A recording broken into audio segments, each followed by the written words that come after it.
O Demônio de Connecticut, o terror sob influência maligna, 1980. Em 1980, na pacata cidade de Brookfield, Connecticut, uma família se viu enredada em uma das histórias mais assustadoras e perturbadoras de possessão e fenômenos paranormais. A família Perron, composta por Roger e Caroline, e suas 5 filhas, se mudaram para uma casa isolada no campo, sem saber que estavam prestes a se tornar alvo de uma presença demoníaca que estava prestes a destruir suas vidas. A casa, construída no século XVIII, tinha uma história de tragédias. Proprietários anteriores haviam morrido em circunstâncias misteriosas, e o terreno em que ela foi construída havia sido palco de rituais de magia negra. A atmosfera sombria e cheia de segredos da casa logo começou a se manifestar de maneiras inexplicáveis. Nos primeiros dias, objetos começaram a se mover sozinhos, portas batiam sem explicação, e ruídos assustadores ecoavam pela casa durante a noite. As meninas começaram a relatar experiências aterradoras, como ver figuras sombrias e ouvir vozes que não podiam ser explicadas. Porém, o verdadeiro terror começou quando Caroline, a mãe, foi atacada por uma força invisível. Ela começou a sofrer de pesadelos e episódios de aparente possessão. Durante um desses episódios, Caroline foi encontrada com marcas estranhas pelo corpo e uma força descomunal parecia tomar conta de sua mente e de seu corpo. Ela estava sendo possuída por algo maligno, algo que não podia ser combatido com métodos normais. Desesperada, Caroline recorreu a investigadores paranormais para tentar entender o que estava acontecendo. Foi quando os renomeados Ed e Lorraine Warren foram chamados para ajudar. Os Warrens, conhecidos por suas investigações em possessões e fenômenos sobrenaturais, chegaram à casa dos Perron com a intenção de entender o que estava acontecendo e tentar ajudar a família a lidar com o mal que os assombrava. Quando os Warrens entraram na casa, a atmosfera estava carregada de uma energia pesada, como se o próprio ar estivesse saturado de algo negativo. Eles rapidamente perceberam que o que acontecia ali era muito mais do que um simples poltergeist. A casa estava infestada por um espírito demoníaco, uma entidade maligna que havia dominado a casa e estava agora atacando a família de forma implacável.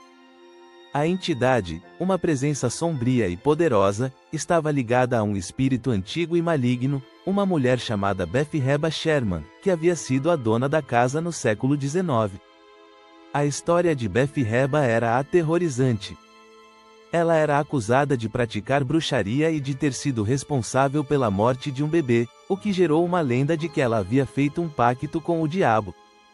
Sua presença na casa não era apenas uma sombra do passado, mas uma força ativa que estava consumindo a família Perron, especialmente Caroline.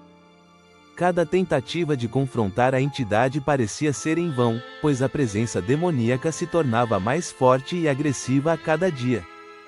Os Warrens tentaram entender a natureza do espírito que dominava a casa. Durante a investigação, a força demoníaca começou a se manifestar de maneira mais intensa, atacando os investigadores e a própria família. Caroline foi tomada pela entidade várias vezes, sua personalidade se transformando, e uma voz estranha e demoníaca começava a sair de sua boca. As meninas, aterrorizadas, não conseguiam mais encontrar um refúgio seguro na casa, e a atmosfera de medo e desespero se intensificava a cada noite. Os Warrens, cientes de que a possessão de Caroline era apenas a ponta do iceberg, começaram a planejar um exorcismo para livrar a casa da entidade demoníaca. A luta contra o mal foi brutal. Durante o exorcismo, Caroline se contorceu e gritou em agonia, enquanto a força demoníaca lutava para manter o controle sobre seu corpo. A energia do mal parecia se espalhar pela casa, tornando a cada momento mais difícil de enfrentar.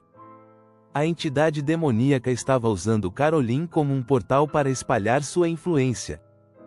Cada exorcismo realizado pelos Warrens parecia apenas enfraquecer a presença demoníaca, mas não a banir completamente.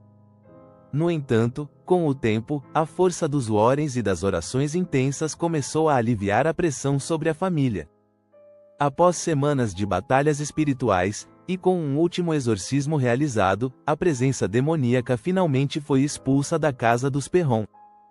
Mas as marcas do mal não desapareceram. A casa, embora agora livre da entidade, ainda parecia guardar vestígios da energia sombria que havia ali habitado. As meninas, embora agora em segurança, ficaram marcadas pelo que viverão.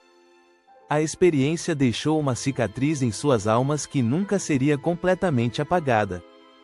O caso dos Perron ficou conhecido como o Demônio de Connecticut, um dos casos mais perturbadores documentados pelos Warrens. Foi um lembrete de que o mal pode se esconder nas sombras de uma casa antiga, esperando a oportunidade de se alimentar do medo e da vulnerabilidade. Para os Warrens, foi mais uma prova de que o mal não tem limites, e que sua presença, uma vez despertada, é capaz de se espalhar e destruir tudo que toca. Hoje, a história dos Perron ainda é lembrada como um dos casos mais aterrorizantes de possessão demoníaca, e a casa, que foi posteriormente vendida, continua a ser cercada de mistério e medo. Aqueles que entram em suas dependências, dizem que podem sentir ainda uma presença fria, como se o mal nunca tivesse realmente ido embora.